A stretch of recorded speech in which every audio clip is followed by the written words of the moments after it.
Not every man who breaks has scars you can see. Some were never screamed at. Some were never hit. They weren't destroyed in chaos, but in comfort. What shattered them wasn't volume or violence.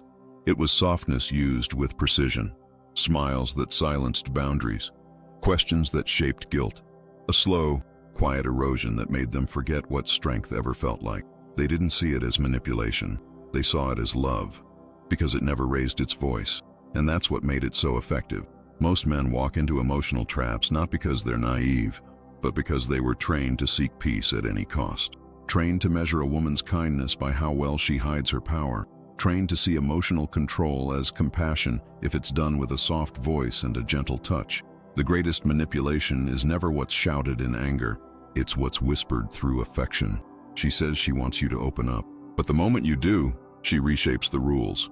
You learn to stay quiet. You learn to choose peace over truth, until eventually, you forget how to speak altogether. Zeno of Citium lost everything in a shipwreck. All his wealth, all his plans.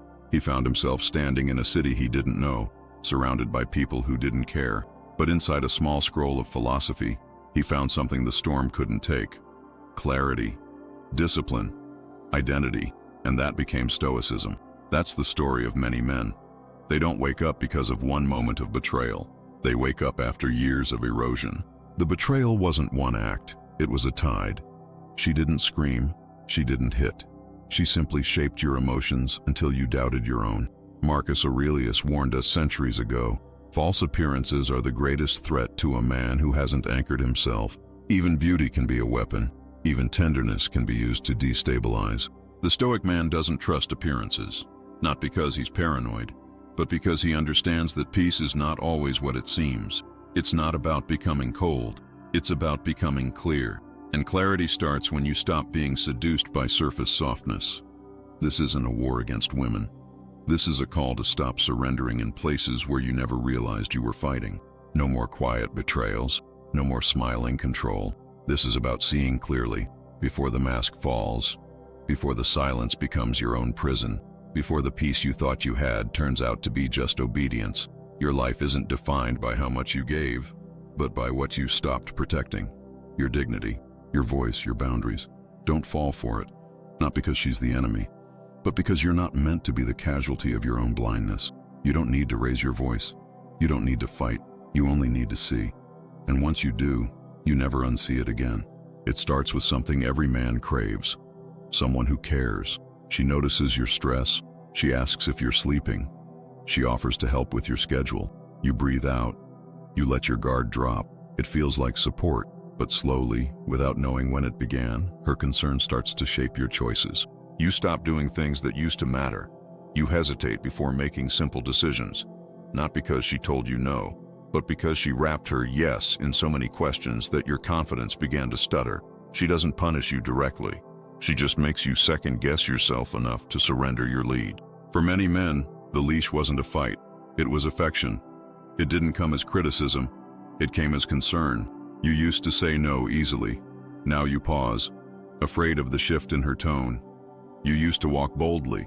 Now you glance back, wondering how she'll feel. You didn't lose your power through confrontation. You handed it over quietly, one soft request at a time, because she seemed to care, because she acted like your protector, and in doing so, she became your warden. What's happening beneath that surface is deeper than preference. It's the oldest behavioral weapon, intermittent reinforcement. You get praised when you shrink. You get affection when you agree. And when you finally resist, she withdraws, not in anger, but in quiet disappointment.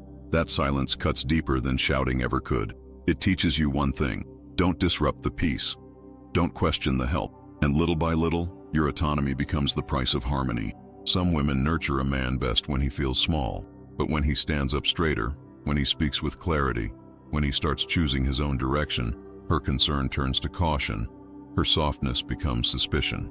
That's when you realize her care was conditional.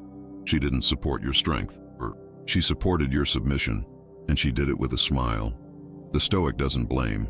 He sees, he studies, he discerns the difference between love and leverage, between concern and control, between comfort and containment.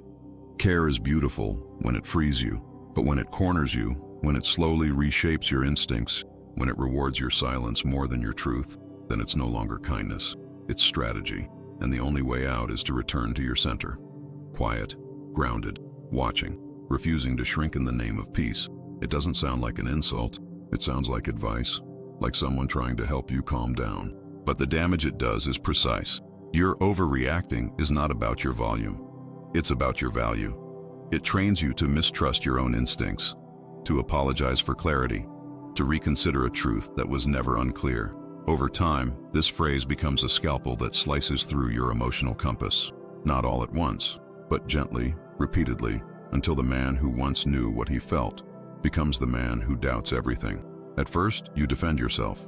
You try to explain. You offer proof. You say, "This matters to me." But she responds with a sigh, a shrug, a quiet disapproval that makes you feel childish for even bringing it up. And soon you internalize the message. Your emotions are too loud. Your perception is flawed. Your pain isn't real unless it's convenient. You stop expressing yourself, not because you found peace, but because every time you spoke, your reality was questioned. And silence began to feel safer than being misunderstood. This isn't chaos. This isn't yelling. This is emotional gaslighting in its most effective form. Subtle, polished, quiet. It doesn't come to destroy you. It comes to reshape you. A man who doubts his own anger becomes a man who accepts disrespect. A man who justifies mistreatment because he's been trained to believe his standards are too high. His feelings, too fragile. His voice, too intense. Epictetus would call this a failure to guard the citadel of your soul. You allowed someone to rearrange your truth from the inside out. And you did it because you wanted peace, because you didn't want to seem dramatic, because somewhere along the way, someone convinced you that being hurt was less important than being agreeable. That's how it works. Not through force, but through repetition, through soft correction, through slow erosion. The Stoic man doesn't explain his boundaries. He lives them. He doesn't argue his emotions into being. He trusts the silence inside him that says, "This is not right." He doesn't need her to agree. He doesn't need her to understand, because clarity is not a group decision. It's a private alignment with your own center. And once you honor that, no one can make you question your truth again. Not even the one who says she loves you. She listens. She touches your arm when you speak. She tells you she's different. And at first, you believe her. You feel seen. You feel safe. But slowly, the boundaries of conversation start to shrink. You mention something that doesn't sit right, and she changes the subject. You share a hard truth, and she grows distant. The next time, you hold it in. You start editing yourself, not out of fear, but out of strategy. You think, if I say less, she'll stay close. And in that moment, you begin the trade. Truth for tenderness. Over time, your silence becomes the condition for connection.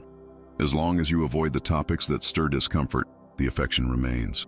As long as you don't press, don't challenge, don't expose the tension under the surface, you stay warm in her embrace. But it's not love, it's survival. You're starving for intimacy, and she offers crumbs wrapped in affection. And because you've been alone too long, even the crumbs feel sacred. Most men tolerate this quiet erasure not because they're blind, but because they're starving. They've carried emotional hunger for years. So when someone offers half attention, they bow in gratitude. They convince themselves that discomfort is just a price for connection, that silence is just wisdom, that shrinking is just maturity. But deep down, they know. They know they've become spectators in their own story, passive participants in a relationship where honesty costs too much. What they don't know is that this kind of suppression doesn't just kill communication, it changes chemistry.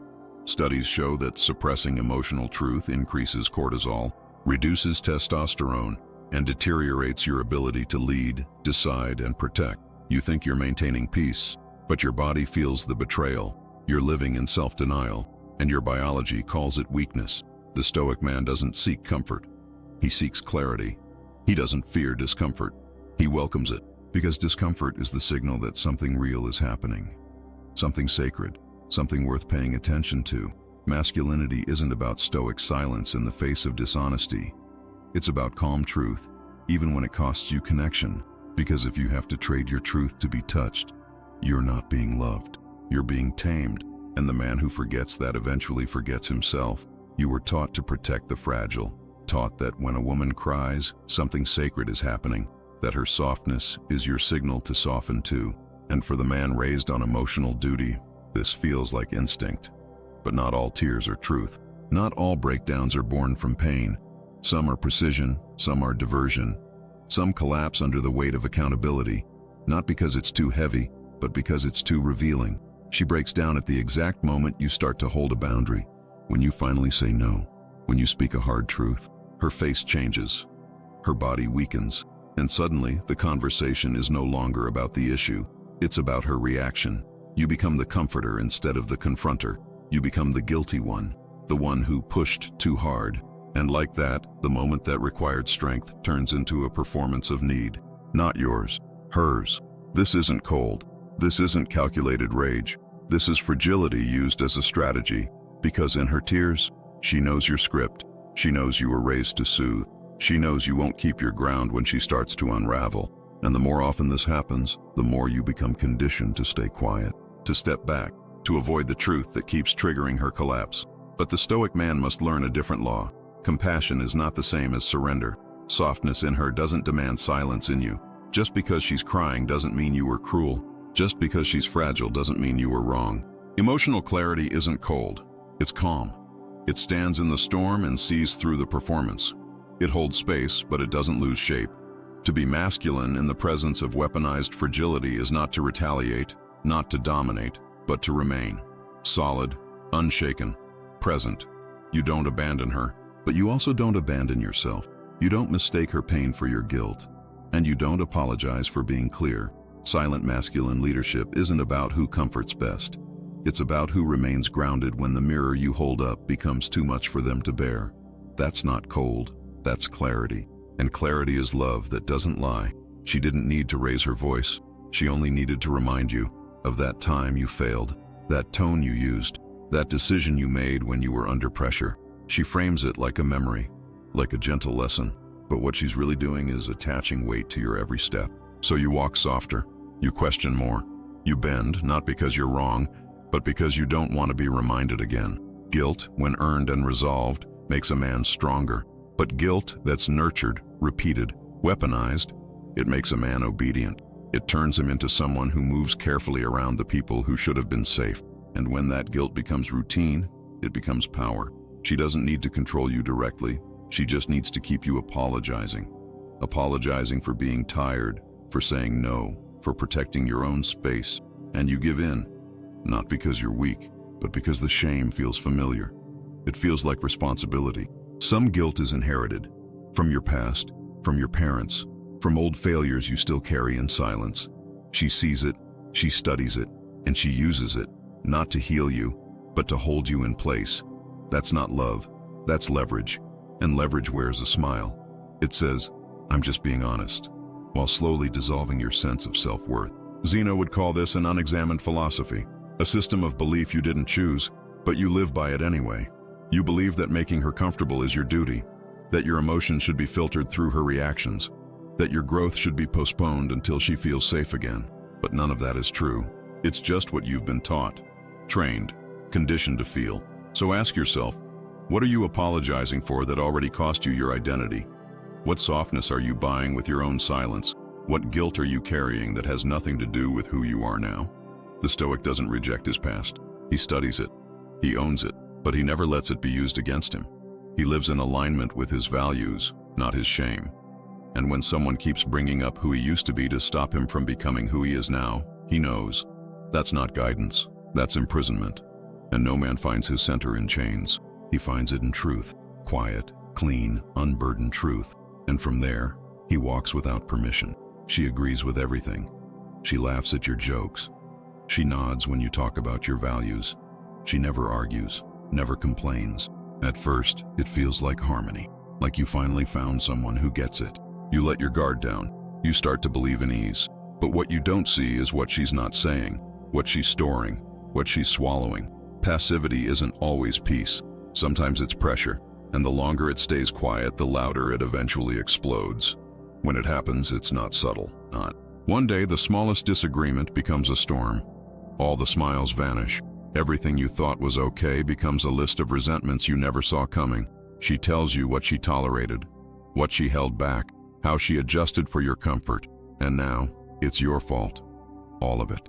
Not because you crossed her boundaries, but because she never showed them in the first place. You were set up to fail, not by malice, but by omission. She wore the cool girl mask because it made her feel in control, because being agreeable gave her time to collect leverage. But you never saw the tension growing. You never saw the score being kept, because she smiled through every moment, until she didn't. And when she finally broke, it wasn't a conversation, it was a sentence. You weren't just wrong, you were the reason she lost herself. The Stoic doesn't just listen to what is said, he watches what is unsaid. He pays attention to emotional patterns, not just verbal signals. He doesn't confuse stillness with agreement. He knows that when someone never challenges him, never expresses resistance, never shows emotional friction, it's not clarity, it's concealment. And concealment is a sign of accumulation. When the explosion happens, the untrained man tries to fix it. He rewinds every conversation, every moment, looking for what he missed. But the truth is simple. She never gave him a chance to meet her real boundaries, because she never showed them. And the burden wasn't that he ignored her feelings, it's that she refused to reveal them. The Stoic man doesn't demand expression, but he doesn't reward absence either. He creates space for truth, even when that truth is messy, imperfect, uncomfortable, because he knows it's not what a woman says in her calmest moment that defines the relationship. It's what she hides when she wants to be liked. Many masks smile before they scream, and a wise man sees the silence coming long before it explodes.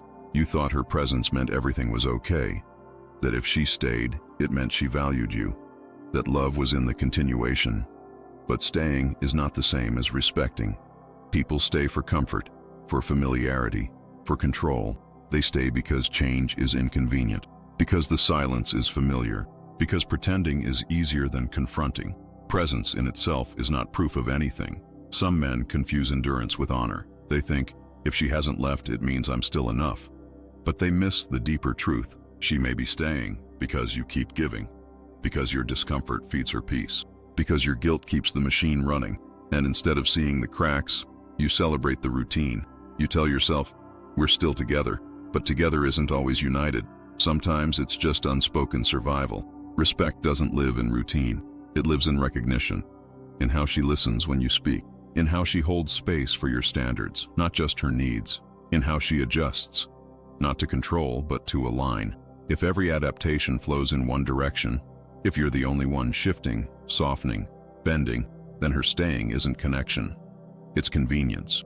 Marcus Aurelius said, "The opinion of 10,000 men is of no value if none of them know who you are." The same is true for love. Her attention doesn't mean she sees you.